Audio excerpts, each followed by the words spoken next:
কার মনের হদিশ থাকে বুকে চাপা ভালোবাসার নদী।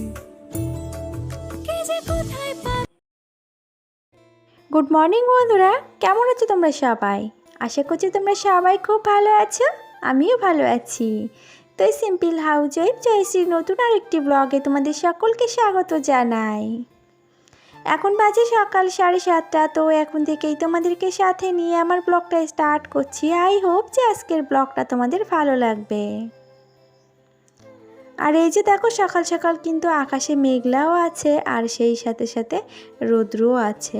দুটো মানে একেবারে মিলেমিশে একাকার, আংশিক মেঘলা আর আংশিক রৌদ্র, কিন্তু রৌদ্র থেকে মেঘলাটাই বেশি আছে। আর এই যে রোজকারের মতন গাছের ফুলগুলোকে একটু সকাল সকালই দেখছি আজকে। অন্যান্য দিন কি হয় একটু লেট করে আসি, কিন্তু আজ একেবারে সকাল সকালই চলে এসেছি।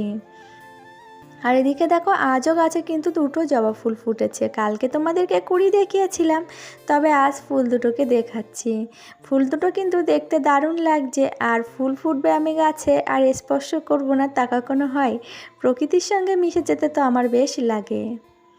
আর এদিকে দেখো, এই গাছটায় যে ফুলটা ফুটেছে এইটা কালকে হয়তো ফুটবে, হয়তো কি কালকেই ফুটবে। আর ওই লাল গাছে না আজকে আর কোনো কুড়ি নেই, কালকে লাল গাছটায় আর ফুল ফুটবে না। আর এই যে ফুলে ফুলে গাছ সেজে থাকে, দেখতে কিন্তু বেশি লাগে না? আর এই যে দেখো, ওঠার প্রধান কারণ হচ্ছে এই জামা কাপড়গুলোকে মেলে দেয়া। তো প্রথমেই আগে ঘুম থেকে উঠে ফ্রেশ হয়ে নিয়েছি, তারপরে এই যে জামা কাপড়গুলোকে দড়ি দিয়ে মেললাম। কালকের জামা কাপড় কিছুটা তো আমি খাটের স্ট্যান্ডে দিয়ে শুকিয়েতে দিয়েছি, আর কিছুটা এই যে উপরে দিলাম, কেননা খাটের স্ট্যান্ডে তো আর অতগুলো জামা কাপড় সবটা ধরে না। তারপরে এই যে সকালবেলার বাসি কাজে হাত দিয়েছি। আর বাইরের কাজকর্ম সবটা আমার শাশুড়ি মাই সেরে নেয়, দূরে জল দেয়া, উঠোন ঝাড় দেয়া। আমি তো আর সেগুলো করি না, যেদিন ফাঁক পাই সেদিন আমি করে নিই। উনি যদি কোনো দিকে ব্যস্ত থাকে তো সেদিনকার আমি ওই কাজগুলো করি, আর নয়তো অন্যান্য দিন কী করি, শুধুমাত্র ঘর দৌড়গুলোই ঝাড় দিয়ে ফেলি। আর এই যে তো আজকে সিঁড়ি থেকেই পুরো স্টেপ শুরু করলাম, কেননা সিঁড়িটা ভালোই নোংরা হয়েছে। এই কয়েকদিন ধরে সেইভাবে সিঁড়িটা ঝাড় দেওয়া হয় না। ইতিমধ্যে আমার শাশুড়ি মা আবার 2 দিন ধরে পরিষ্কার করেছে, সিঁড়িটা ঝাঁটও দিয়েছে। তবে ওই যে ছাদের উপরে যেহেতু এখন স্লিপ হয়ে যে রৌদ্র হচ্ছে, সেখানে শ্যাওলাগুলো আবার পায়ে পায়ে চলে আসছে। তো সেক্ষেত্রে সিঁড়িটা ভালোই নোংরা হয়েছিল, তো ওই জন্য পরিষ্কার করে তারপরে চলে এসেছি ঘরে। আর দেখো, এদিকেও কিন্তু জামা কাপড় একেবারে কম আছে তা কিন্তু নয়। কালকে ওই যে আংশিক মেঘলা আংশিক বৃষ্টির মধ্যে জামা কাপড়গুলো শুকিয়েছিলাম, তো সেইভাবে শুকায়নি, তো হালকা ভিজে ভিজে ছিল। তো যতটা সম্ভব চেষ্টা করেছি খাটের স্ট্যান্ড দিয়ে দেওয়ার, আর বাদবাকিগুলো ছিল ওইভাবে ছাদের দড়িতে। আর ওদিকে জামা তুলতে তুলতে তো কিছুটা ভাঁজও করে নিয়েছি। এখন শাড়িটাকে ভাঁজ করে সুন্দর করে গুছিয়ে নিলেই হয়। কে যে কোথায় পাবে কার মনের হদিশ থাকে বুকে চাপা ভালোবাসার নদী। কে যে কোথায় পাবে কার মনের হদিশ থাকে বুকে চাপা ভালোবাসার নদী। ঢেউ মুঠোয় রেখো যেন যায় না খোয়া, তাকে বানায় সোনা অনুরাগের ছোঁয়া। আজ না সকাল সকাল অনেকটা কাজই এগিয়ে ফেললাম। আর ওদিকে এখনও সকালবেলার ব্রেকফাস্টের চাই বানায়নি। তো আমার দাদাভাই ফ্রেশ হয়ে নিয়েছে, আর ওদিকে আমার চেঁচামেচি শুরু করে দিয়েছে যে চা না বানিয়ে সকাল সকাল দেখো অকাজ করতে বসেছে। তো এগুলোকে অকাজে বলে বলো কেউ? এইগুলো তো কাজের মধ্যে পড়ে, কিন্তু না, সকালবেলা আগে ওকে চা দিয়ে তারপরে কাজগুলোকে করলে তখন অকাজ হয় না। আর ওই যে সারাদিন শুধু বিচার চাইবে যে সারাদিন তুমি বাড়িতে বসে কি করো। তো এই কি করোর বিচার আমি কখনো দিতেও পারি না, আর সে দিলেও ঝামেলা হয়ে যায়। এক কথায় দু কথায় তখন ঝগড়া ছাড়া আর কোনো কিছুই হয় না। তাই এই যে ওইদিকে জামাকাপড়গুলো শুধুমাত্র ভাঁজ করেই রেখে আসলাম, সবটা সব জায়গায় কমপ্লিট করে রাখতেও পারিনি। তার মধ্যে এই যে চাটা বানিয়ে কমপ্লিট করেছি। আর আজও জানো তো সেই বিস্কুটটা আনা হয়নি।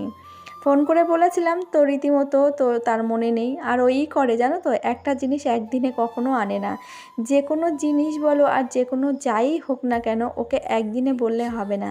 কোনো কিছু শেষ হয়ে যাবা, তো শেষ তো বলতে নেই, বেড়ে যাওয়ার আগে তো ওকে বলতে হবে যে তোমার এই জিনিসটা আনতে হবে। তো দুদিন আগে বলতে হবে, তো দুদিন পরে যখন সেই জিনিসটা বেড়ে যাবে তারপরে গিয়ে নিয়ে আসবে। জানি না কেমন ভুলো মন, আর ওটাই 100 বার করে সে রিপিট করে আমাকে যে তুমি তো থাকতে থাকতে আমাকে বলো, ওই জন্য আমার খেয়াল থাকে না।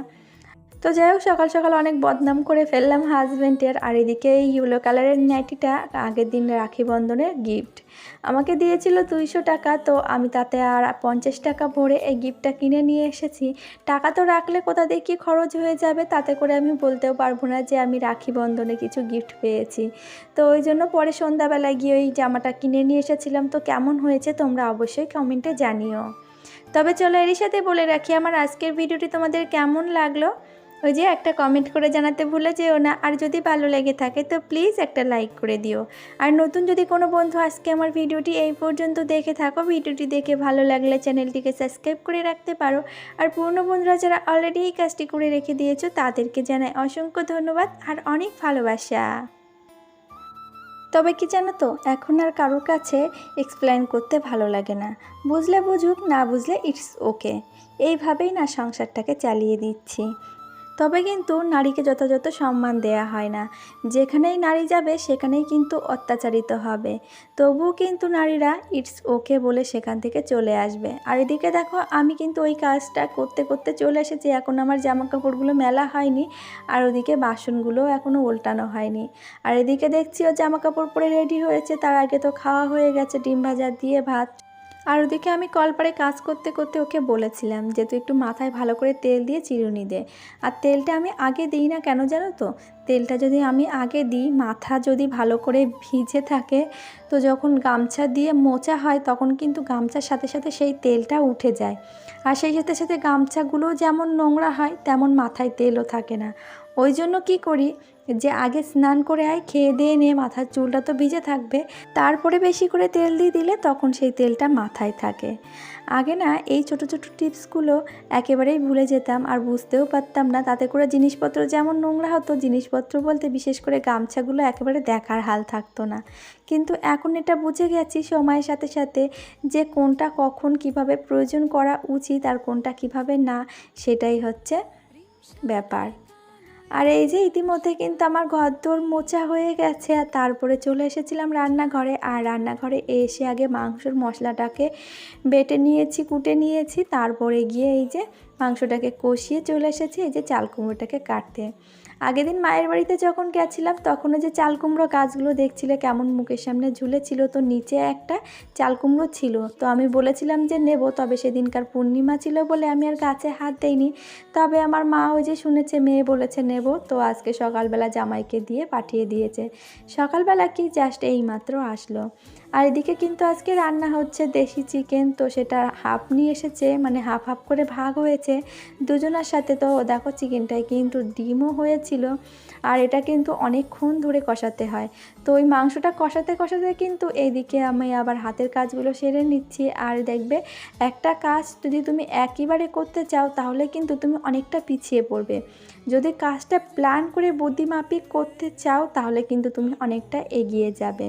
তো আমাদের তো সময়ের সাথে সাথে তাল মিলিয়ে চলতে হবে, যেহেতু আমরা হাউসওয়াইফ। ওই যে কারোর কাছে কোনো কিছু আশা রাখি না, যদি কারোর কাছে কোনো কিছু আশা রাখি সেটাই সবসময় নিরাশায় পরিণত হয়। তার জন্য নিজের কাজ নিজেকেই করতে হবে আর হাসিমকে বলতে হবে ইটস ওকে।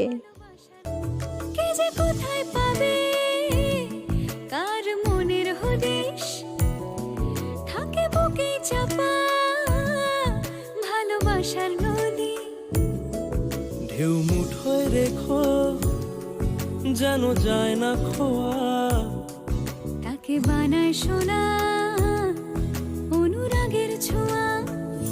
আর এদিকে মাংসটা হয়ে গেছে, গরম মশলা দিয়ে দিলাম। এবার একটু ফুটে উঠলে তারপরে নামিয়ে দেব। আর এদিকে কিন্তু দুটো ইলিশ মাছের মাথা ছিল, অনেক দিন আগে যে আমি মাছ কেটেছিলাম ইলিশ মাছ, তো 3টে মাথার থেকে একটা মাথা তোমার খাওয়া হয়েছিল। কী শাক যেন, কুলেখাড়া শাক দিয়ে আমার ননদকে আমার শাশুড়ি মা রান্না করে দিয়েছিল। আর দুটো মাছের মাথা ওইভাবেই ফ্রিজে ছিল। তো আজকে এই যে আর চাল কুমড়ো দিয়ে সেটাকে বানিয়ে ফেলছি। আর মাথা দুটো অপেক্ষায় ছিল কচু শাকের, তবে সে কচু শাক আর জোগাড় করা হয়নি। আর তার মধ্যে এসেছে চাল কুমড়ো, তো সেটা দিয়ে এখন মাথাটাকে এই যে রান্না করে ফেলবো। চাল কুমড়োটা হাফ দিলে হতো, তবে দেখছি যে কচি আছে ওই জন্য গোটাটাই দিয়ে দিয়েছি। আর কচি থাকলে না যতই তুমি বেশি হোক না কেন তারপরে কিন্তু খেতে যেমন দারুণ লাগে আর আস্তে আস্তে ঠিক খাওয়াও হয়ে যায়। আর এই যে সবজি বলতে তো আজকে এই যে 2 রকম রান্না করেছি, তো এতে করে যা হোক 2 রকম 2 বেলা খেতে হবে, তো সেভাবে একটু বেশি বেশি করে রান্না না করলেও দ্বিতীয় বেলায় আবার দেখা গেল কম পড়ে গেল, সেই জন্য সেই কথা চিন্তা করে একেবারেই রান্না করে ফেলেছি। আর এই যে ইতিমধ্যে মাজা ধোয়া গ্যাস মোছা সব কিছু কমপ্লিট করে তারপরে স্নান সেরেছি। আর ঘরেতে জানো এখন লোডশেডিং আছে, কারেন্টটা আসছে যাচ্ছে, তার জন্য আর তোমাদের সাথে কোনো ভিডিও শ্যুট করা হয়নি। আর আমি দেখো উপরে এসেছি, পায়রাগুলো ভাবছে যে আমাদের খাবার দিতে এসেছে, কেননা দুপুরবেলা আমরা যখন ভাত খাই তখন ওদেরকেও খাবার দেয়া হয়। তো সেই মতো ওই যে ওরা ওখানে দাঁড়িয়ে অপেক্ষা করছে, ভেবেছিল মনে হয় আমি হয়তো খাবার নিয়ে গেছি, তো আমাকে দেখেই চলে এসেছে এগিয়ে। আর এই যে ঠাকুর ঘরে এসেছে একটু নমস্কার করতে। আমার শাশুড়ি মা যথারীতি সকাল সকাল পুজো দেওয়া হয়ে গেছে, আমি এখন একটু পুজো দিয়ে নিলাম নিজের মতো করে। কিন্তু তেনার মতন দিয়ে গেছেন, আর এবার আমার পালা। তো আমি এখন এই যে ধূপকাঠি আর প্রদীপ জ্বালিয়ে নিয়েছি, তো এবার প্রণাম করব, তারপরে ঘরে গিয়ে খাওয়া দাওয়া সেরে নেব। তবে চলো আজকের মতন ভিডিওটি এই পর্যন্তই। সকলে খুব ভালো থাকবে, পরিবারকে নিয়ে আবারও দেখা হবে।